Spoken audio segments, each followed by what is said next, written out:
بسم اللہ الرحمن الرحیم۔ آج جو سوا پارہ تلاوت کیا گیا ہے اس میں پوری سورۃ الاعراف پڑھی گئی۔ اس سوا پارے میں خلاصے کے طور پہ 7 باتیں اہم ہیں۔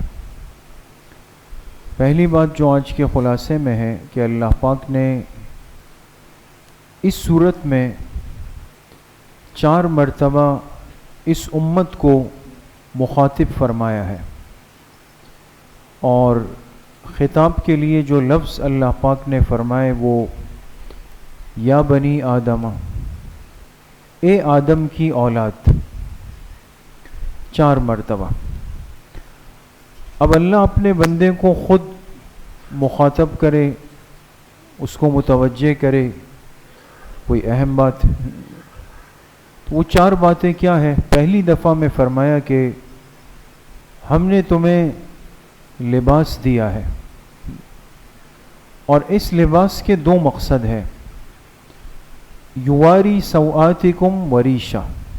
دیکھیں، قرآن کریم سے سمجھ میں آتا ہے کہ انسان اپنے بدن پہ لباس کیوں پہن رہا ہے۔ یہ باقی جو مخلوق ہے، جانور ہے، حیوان ہے، پرندے ہیں، درندے ہیں، یہ بھی تو گھوم رہے، لیکن اللہ پاک نے فرمایا تمہیں لباس اس لیے دیا تاکہ 2 مقصد حاصل ہو جائے۔ ایک تو یہ کہ وہ تمہاری ستر پوشی کا ذریعہ بن جائے، شرمگاہ کو چھپا دے۔ معلوم ہوا کہ وہ لباس جو ایسا ہو کہ جو برائے نام لباس تو ہے لیکن ساتر نہیں، اس کے باوجود بھی انسان کے جسم کی نمائش ہو رہی ہے، تو وہ اللہ کی نظر میں لباس نہیں ہوگا۔ اور دوسرا مقصد فرمایا کہ لباس کا ہے زینت، خوبصورتی۔ انسان ایسا لباس پہنے کہ جس میں انسان واقعی خوبصورت بھی لگے۔ تو لباس کا دوسرا اہم مقصد خوبصورتی ہے دوستو۔ اس لیے ہر چیز کو لباس کے طور پہ نہیں پہنا جا سکتا۔ آج تو چونکہ ہم ان لوگوں کی اندھی تقلید میں لگ گئے کہ جنہوں نے اپنے آپ کو حیوانات کے برابر کرنے کا پورا عزم کر لیا، وہ سرجری کر کے نعوذ باللہ جانور بننے پہ تیار ہیں، وہ آپریشن کر کے مرد سے عورت اور عورت سے مرد بننے پہ تیار ہو چکے ہیں۔ اس معاشرے کی تقلید میں ہم گر گئے، لہذا انہوں نے کہا کہ لباس گھٹنوں سے اوپر ہے تو ہم نے کہا یس سر، وہاں پہن لی۔ انہوں نے کہا ایسی پینٹ پہننی ہے کہ جس میں 10 سوراخ ہوں گے، پھٹی ہوئی پینٹ ہوگی، اور یہ فیشن ہے۔ ہم نے کہا یس سر، پہن لیا۔ ہے نہیں ہے دوستوں؟ اب یہ کون سی عقل کہتی ہے اور کون سی انسانیت کہتی ہے کہ ایسا لباس پہننا جو کسی زمانے میں وہ طبقہ صرف پہنتا تھا جو صفائی کرتا تھا، اور وہ بھی صفائی کے وقت پہنتا تھا، وہ بھی عزت دار لوگ ہیں، وہ بھی جب کام کاج سے فارغ ہوتے ہیں تو یہ لوگ بھی صاف ستھرے ہو جاتے ہیں۔ لیکن آج افسوس کی بات یہ کہ ہم میں بہت سارے لوگ اس راستے پر چل پڑے، اور جو وہاں سے اشارات ملے، حکم ملا، ہم نے اس پر سیلوٹ کیا کہ جی ہم تو ماننے کے لیے تیار بیٹھے۔ دوسری دفعہ جب یا بنی آدم فرمایا، اللہ پاک نے انسان کو متوجہ کیا اور فرمایا اے انسان، تمہیں یہ شیطان غلط راہ پر نہ ڈال دے اور تمہیں نعمتوں سے محروم نہ کر دے، اس لیے کہ یہ وہ شیطان ہے جس نے تمہارے دادا اور دادی کو جنت سے اتار دیا تھا۔ حضرت آدم اور حضرت حوا علیہ السلام چونکہ وہ تو جنت میں تھے، لیکن شیطان نے ان کے سامنے قسمیں کھائی اور انہیں یقین دلانے کی کوشش کی کہ میں تمہارا خیر خواہ ہوں، اور یہ جو پھل جس سے اللہ نے تمہیں منع کیا ہے، حقیقت یہ ہے کہ یہ شجرۃ الخلد ہے، اس کو کھانے والے پر کبھی موت نہیں آئے گی، تو کیا تم نہیں چاہتے ہو کہ یہ پھل کھا لو اور ہمیشہ اللہ پاک کے قرب میں رہو؟ دیکھیں، اس سے پتہ چلا کہ لوٹنے والا بعض دفعہ اپنا بہروپ نیک لوگوں کا بنا لیتا ہے۔ تو شیطان نے کہا کہ اس پھل کے کھانے سے کیا ہوگا؟ اللہ کا قرب ملے گا۔ انہوں نے کہا یہ تو ہم چاہتے ہیں. تو شیطان ذریعہ اور سبب بنا ہمارے دادا دادی کو جنت سے اتارنے کا. اور جو انسان کے بڑوں کے ساتھ دھوکہ کر چکا ہو بعد میں آنے والے اس کو دوبارہ نہیں آزماتے دوستو، اس سے دوستیاں نہیں گانٹتے. تیسری دفعہ جب یا بنی آدم فرمایا تو فرمایا خذوا زینتکم عند کل مسجد. کتنی عجیب بات فرمائی. فرمایا جب تم نماز کے لیے مسجد آنے لگو خذوا زینتکم، تو اپنا وہ لباس پہن لو، چن لو جو تمہاری زیب و زینت والا ہو. معلوم ہوا کہ جو مصلی ہوگا، جو نمازی ہوگا، جو مسجد آئے گا وہ گندے کپڑوں میں نہیں آئے گا، وہ پاک صاف ہو کر آئے گا اور وہ اپنا وہ لباس اختیار کرے گا جو واقعی اس کی زیب و زینت والا لباس ہوگا. اب ہم میں سے ہر ایک دیکھ لیں کہ ہمارے الماری میں کپڑوں میں وہ کون سے کپڑے جو واقعی اس لائق ہے کہ جس کو پہن کر ہم کہتے ہیں کہ واقعی میں تیار ہو گیا، مینٹین ہو گیا. اگر مسجد کے کپڑوں میں ہم خاندان کی شادی میں جا سکتے ہیں پھر تو واقعی یہ زینت والا لباس ہے. لیکن اگر یہ کپڑے جو مسجد کے لیے چنے ہیں یہ پہن کر شادی تو دور کی بات، ہم سسرال بھی نہیں جا سکتے، ہے نا، کہ وہ ناراض نہ ہو جائے، ان کو برا نہ لگے. کتنی غلط بات ہے.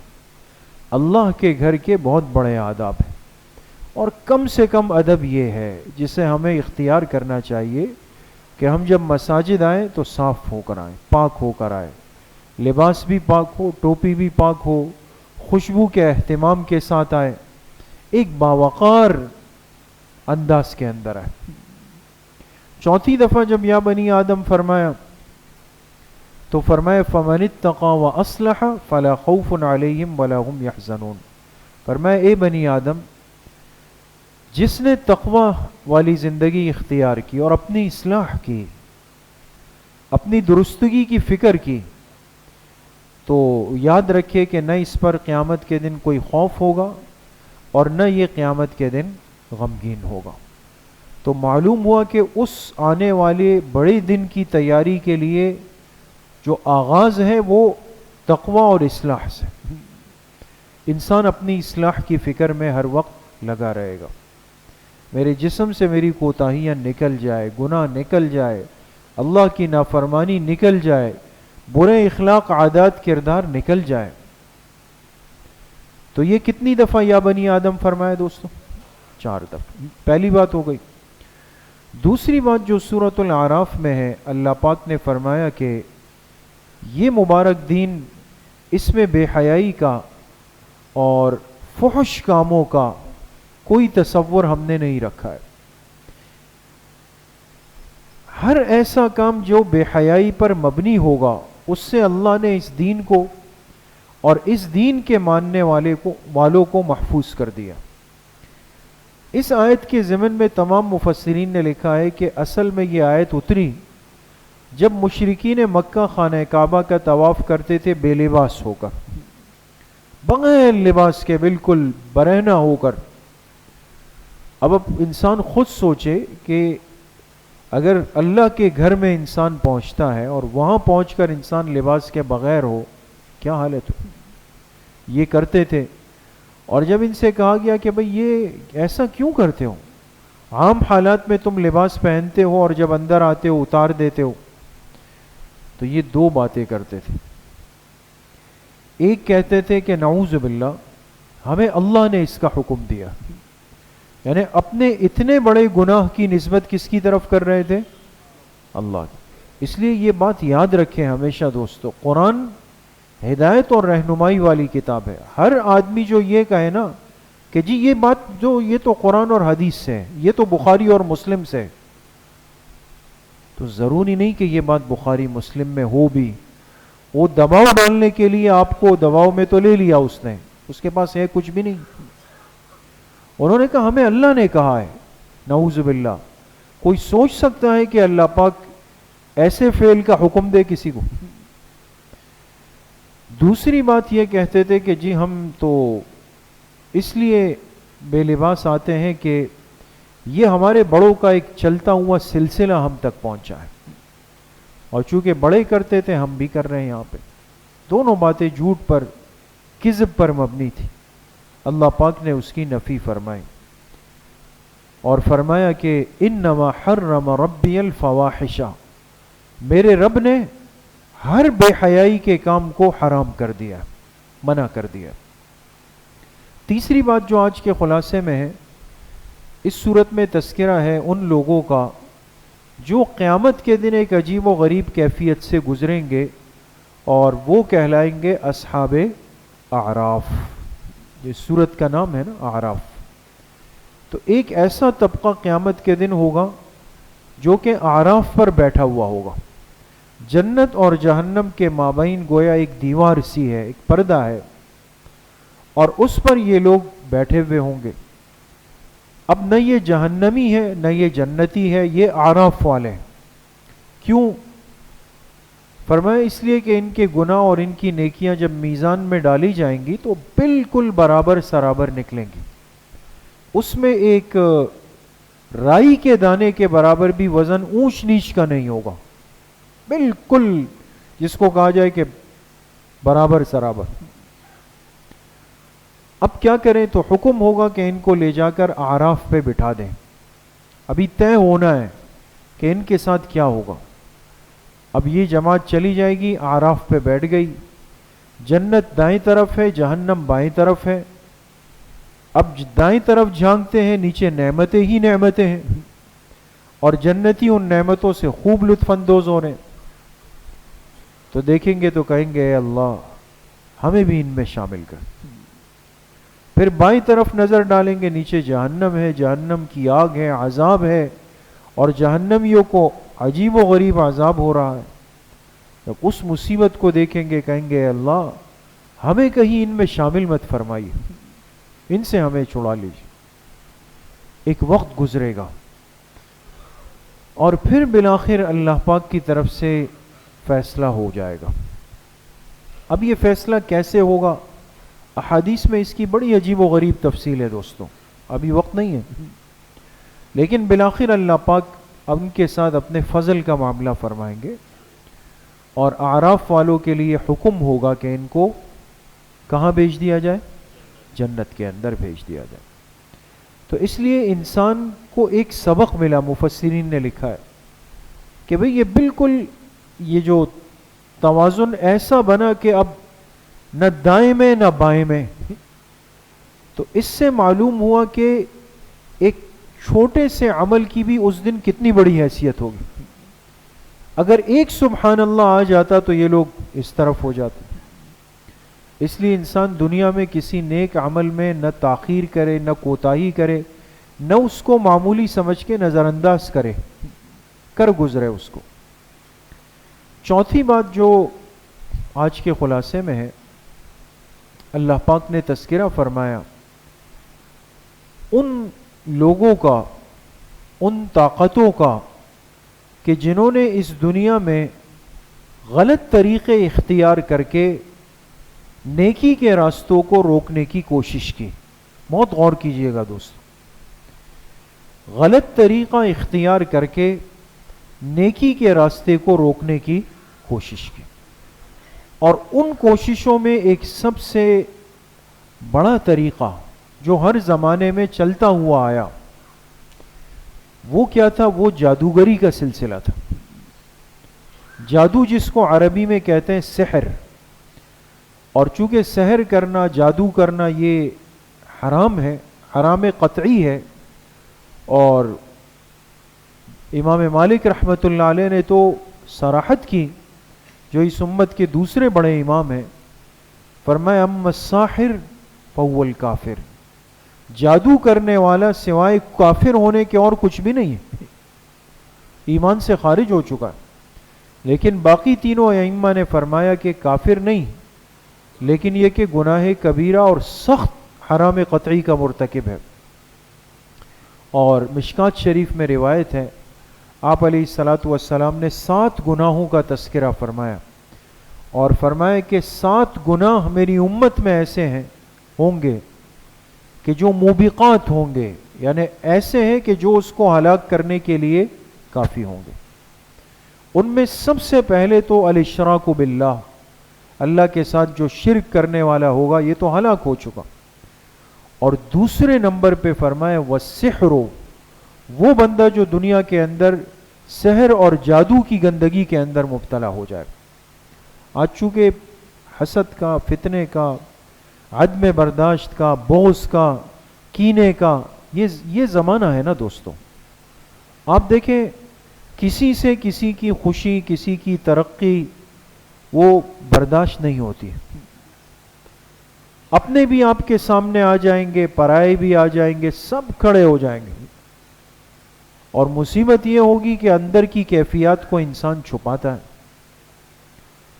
اب آپ تھوڑا سا ایک سٹیپ اوپر گئے، چھوٹے گھر سے بڑے گھر گئے، چھوٹی گاڑی سے بڑی گاڑی میں آئے، ایک بیٹے سے 2 بیٹے ہو گئے، 2 بچوں سے 3 بچے ہو گئے، کمائی ذرا بہتر ہو گئی، کھانا پینا اچھا ہو گیا. سمجھ رہے نا دوست؟ وہ جلن، وہ حسد اندر شروع ہو جائے گی کہ الامان والحفیظ. اسی لیے جو مسنون دعائیں بتائی گئی اور ہمارے بزرگوں نے لکھا کہ روزانہ منزل انسان پڑھے، جو چھوٹا کتاب چاہے نا، حضرت شیخ الحدیث صاحب رحمۃ اللہ علیہ، اس کو اپنے معمولات کا حصہ بنائیں. رات سونے سے پہلے آخر کے 3 قل پڑھ کر اپنے اوپر دم کریں. سورہ قلم کی آخری 2 آیات پڑھ کر اپنے اوپر دم کریں. گھر کے اندر سورہ بقرہ، سورہ یاسین شریف کا اہتمام. اس کی وجہ یہ تو حضرت موسیٰ علیہ السلام کا مقابلہ ہوا فرعون کے جادوگروں سے. چونکہ فرعون وہ اللہ کے مقابلے میں ایک غلط طاقت پیش کر رہا تھا، اور اسے لگا کہ میں اللہ کی طاقت کو نعوذ باللہ شکست دے دوں گا جادو کی طاقت کے ساتھ. لیکن الحمدللہ اللہ پاک کا نظام ہے، ضابطہ ہے کہ پیغمبر کے پاس معجزہ ہوتا ہے. بات سمجھ رہے ہیں؟ پیغمبر کے پاس کیا ہوتا ہے؟ معجزہ ہوتا ہے. اور جادوگر کے پاس گندگی، ناپاکی اور نجاست ہوتی ہے، اور کبھی وہ گندگی اس خیر کا مقابلہ نہیں کر سکتے. اس لیے وہ جادوگر آئے، اپنا جادو پیش کیا، رسیاں پھینک دی، وہ سانپ بن کر دوڑنے لگی. موسیٰ علیہ السلام شروع میں پریشان ہو گئے، لیکن اللہ نے حکم دیا کہ آپ کے ہاتھ میں یہ لاٹھی ہے، یہ آپ ذرا ڈال دیجئے. وہ لاٹھی جب ڈالی تو وہ بن گئی اژدہا. اژدہا جانتے ہیں نا؟ اس اژدہے نے ان سارے سانپوں کو نگلنا شروع کر دیا، اور ایک سانس کھینچی اور سب کچھ اندر ختم. اس لیے کہ حقیقت نہیں تھی نا. اور پھر جب اس اژدہے نے اپنا منہ کھولا، تفسیروں میں لکھا ہے، تو اللہ کی شان چونکہ معجزاتی طور پہ تھا نا، اتنا بڑا منہ کہ ایک جبڑا فرعون کے محل کے اوپر تھا، ایک نیچے تھا، جیسے ایک لقمہ بنا کے نگل لے. تو فرعون تو ہٹ دھرم تھا، اس نے تو نہیں مانا، بھاگ گیا. لیکن جو جادوگر تھے وہ اپنی فیلڈ، اپنے فن کے ماہر تھے. اور یہ بات ہمیشہ یاد رکھیں کہ کسی بھی فن کا جو ماہر ہوتا ہے وہ صحیح اور غلط میں صرف دیکھ کے فرق کرتا ہے نا.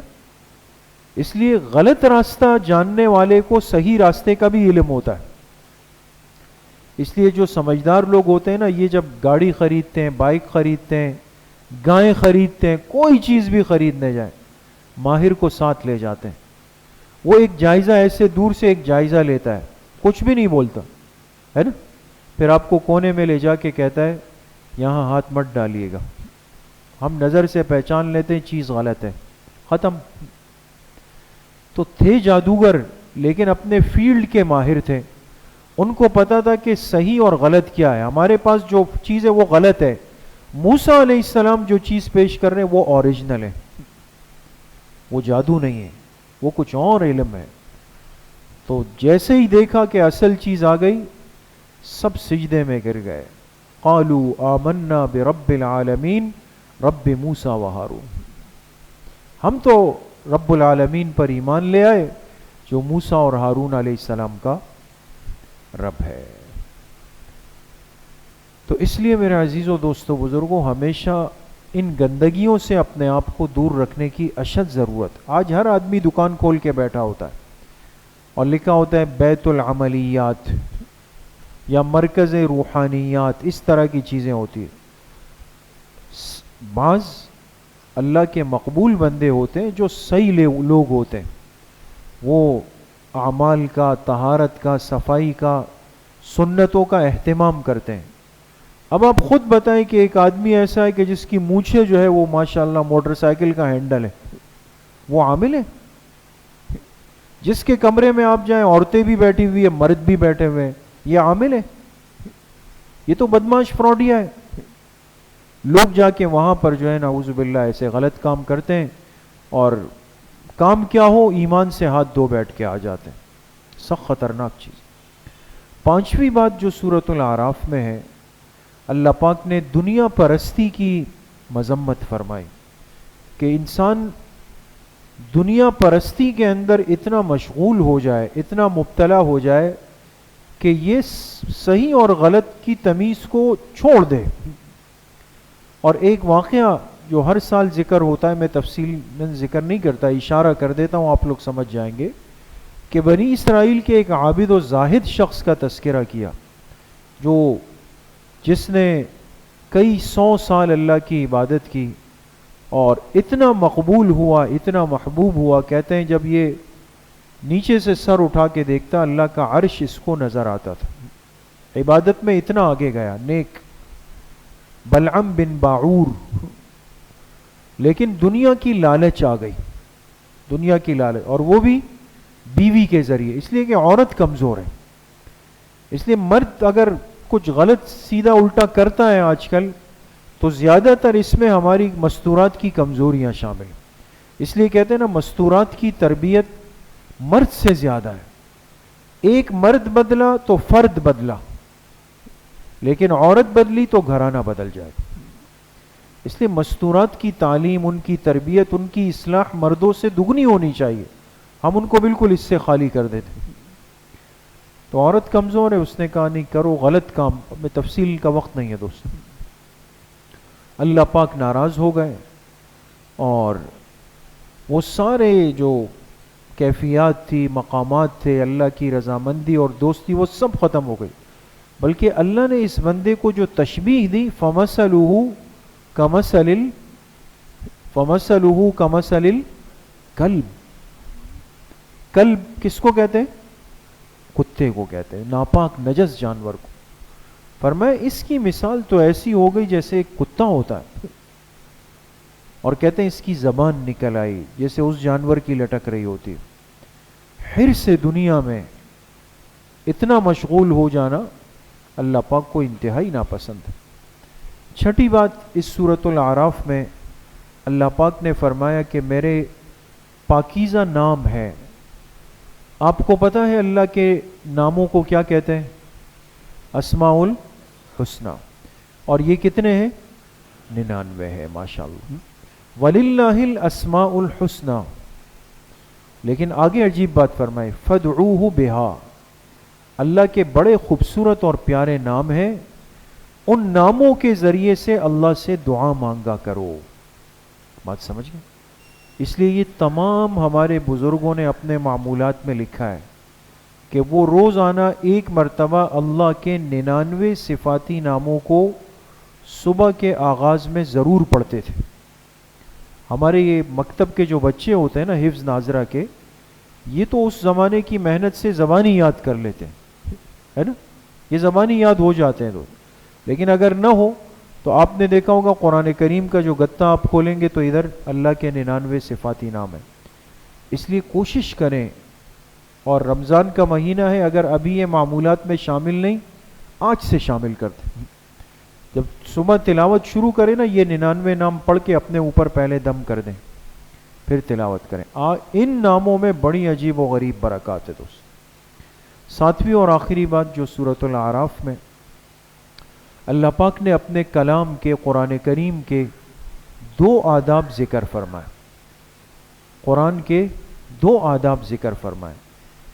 دیکھیں قرآن کریم کا بہت بڑا حق ہے اس امت پر، اور جس چیز کا حق ہوتا ہے نا، ایک بات یاد رکھیں، جس چیز کا حق ہوتا ہے اس کے آداب اتنے زیادہ ہوں گے. ماں باپ کا حق ہے نا اولاد پہ، تو ماں باپ کا ادب اتنا ہی زیادہ ہے. استاذ کا حق ہے، استاذ کا ادب زیادہ ہے.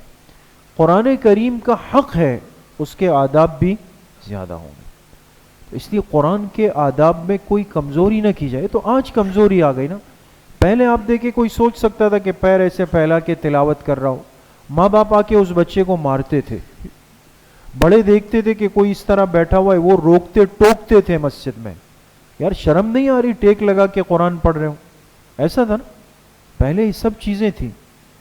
عذر الگ چیز ہے دوستو. اگر ایک آدمی بیچارہ معذور ہے، اس کو تکلیف ہے، وہ کرسی پہ بیٹھ کے پڑھ رہا ہے، یا وہ دیوار سے ٹیک لگا کے پڑھ رہا ہے، یا وہ گھٹنوں کی تکلیف کی وجہ سے پیر نہیں موڑ سکتا، وہ الگ ہے، وہ بحث نہیں ہے دوستو. لیکن سوال یہ کہ جو اچھے خاصے نوجوان صحت مند ہٹے کٹے جو ہم سب کچھ کرتے ہیں، بس قرآن کے لیے آئے، تھکے ہوئے بیٹھ گئے، پیر لمبے کر دیے. اب قرآن کسی نے یہاں رکھا ہوا ہے، کسی نے ایسے رکھا ہوا ہے. یہ بہت احتیاط چاہتا ہے. قرآن میں آداب شرط اولی ہے. کسی کی پیٹھ پیچھے قرآن لے کر تلاوت کے لیے حتی الامکان نہ بیٹھے دوست. آگے کوئی ساتھی بیٹھا ہوا ہے، اس کی پیٹھ کے پیچھے نہیں بیٹھے. آپ نے نہیں دیکھا پہلے لوگ قرآن خوانی میں جاتے تھے بچے تو صف کیسے بناتے تھے؟ پیٹھ پیچھے نہیں نا، وہ اس طرح الٹ کر کے بیٹھ جاتے تھے تاکہ قرآن کی طرف سامنے والے کی پشت نہ آئے. اسی طرح کوشش یہ کریں جو ساتھی کرسی پر بیٹھا ہو تو اس کے قریب بالکل نیچے قرآن لے کے نہ بیٹھے. ہاں فاصلے پر ہو جائے تو گنجائش ہے، اگرچہ بہتر یہ ہے کہ جب کوئی اوپر بیٹھ جائے تو پھر اس صف میں نیچے نہ بیٹھے، دوسری صف میں چلا جائے یا دور چلا جائے. احتیاط کریں. قرآن کے دو آداب ذکر کیے گئے اس آیت میں. فَاسْتَمِعُوا لَهُ وَأَنصِتُوا. پہلا حق یہ فرمایا کہ جب قرآن کی تلاوت ہو رہی ہو تو تم کیا کرو؟ کان لگا کر سنو. یہ نہیں فرمائے سنو. فَاسْتَمِعُوا. آپ جا کے علماء سے پوچھیں کہ سننے میں اور کان لگا کے سننے میں کیا فرق ہے. بہت بڑا فرق ہے. فرمائے قرآن کی تلاوت کو کان لگا کے سنو. اور دوسرا حق فرمائے وَأَنصِتُوا، بالکل خاموش ہے، خاموش. یہ قرآن کا حق ہے. آج ہم کیا کرتے ہیں؟ تلاوت ہو رہی ہوگی، شیخ سدیس کی تلاوت لگا لیں گے برکت کے لیے نا. اب شیخ صاحب نے سورہ یوسف شروع کی، وہ پڑھ رہے ہیں، باقی ہم اپنا خوب ہلا گلا چل رہا ہوتا، سب کچھ کر رہے ہوتے. کوئی تقریب ہے شادی ہال میں، آج کل تو بعض چیزیں دوستو اللہ معاف فرمائے ٹرینڈ سی بن گئی ہے نا، ایک عادت کے زمرے میں آ گئے. اب جو بھی ہے نا شروع میں وہ جی بس قاری صاحب آ جائے وہ تلاوت کر لیں. اب قاری صاحب آ گئے، اسپیکر سیٹ کیا ان کا، قاری صاحب تلاوت فرمائیں. اب قاری صاحب نے تلاوت شروع کی، میزبان چلے گئے کہاں چلے گئے؟ کیٹرنگ والے کے پاس. ہاں بھئی وہ دیگے آ گئی نہیں، کیا ہے یہ یہاں پہ، وہ وہاں پہ، وہ سارے وہ باقی رشتہ داروں سے بھائیوں سے کہا آپ گیٹ پہ ریسیپشن میں ریسیو کریں مہمانوں کو. قاری صاحب وہاں سانس پھلا کے تلاوت کر رہے ہیں. کس کو سنا رہے ہیں بھائی؟ کیا فائدہ اس تلاوت کا کہ جس کا اتنا ادب ہم سے نہیں ہوا کہ وہ 5-7 منٹ کے لیے تسلی سے آ کے ہم بیٹھ جاتے. یہ بہت بڑا تماشا آج ہم نے شروع کر دیا ہے دوستو. اس میں احتیاط کی سخت ضرورت ہے. تو پہلے ان سے تلاوت کرائی، پھر کسی کو بیان کے لیے کہا تھا ان کو بلا لیا. آغاز کرنا ہے نا، حضرت بیان فرمائے. اب حضرت بیان کے لیے آئے تو ٹیبلوں پہ تو لوگ باتیں کر رہے ہیں، برابر میں مستورات اور بچوں کا بھرپور شور ہو رہا ہے. ان کو تو خاموش نہیں کرا سکتے، کیا کریں؟ حضرت تو آئے بیان کے لیے. تو امیر صاحب آپ آ جائیں، آپ بھی آ جائیں، بھائی رضوان بھائی آپ بھی آ جائیں، فیصل بھائی آپ بھی آ جائیں. وہ جو جماعت کے ساتھی اور 6-8 ساتھیوں کو قریب کر کے جی حضرت کی بات آپ سنیں، باقی ہم پیچھے جو جانے ہم وہ کریں. یہ حقیقت غلطیاں اس لیے ذکر کر رہا ہوں دوست. آج ہم نے اپنی تقریبات میں ایک تماشا سا بنا لیا ہے. برائے نام قاری صاحب کو بلائیں گے، برائے نام حضرت کو بلائیں گے، اس کے بعد اور اس بیچ میں جو کرنا ہے وہ ہماری مرضی۔ اتنا کنٹرول تو پھر رکھے نا کہ آپ نے جب یہ سارے تکلفات کیے ہیں، پہلے خود اسپیکر لے کر آپ اعلان کر لیں کہ بھئی پن ڈراپ سائلنس ہو جائے 10-15 منٹ کے لیے، کسی کی آواز آئی اس کو ہم ہال سے نکال باہر کر دیں۔ یہ قرآن کا ادب ہے، یہ دین کی بات سننے کا ادب ہے۔ یہ کمزوریاں آج ہمارے ماحول کا حصہ بن گئی ہے اور ہم اس کے ساتھ چل رہے ہیں، اور پھر سمجھتے ہیں اس کی وجہ سے اس تقریب میں، اس منگنی میں اور اس ولیمے میں اور اس عقیقے میں بہت برکتیں ہو جائیں گی۔ نہیں ہوگی دوست۔ اللہ کریم مجھے بھی آپ سب کو صحیح عمل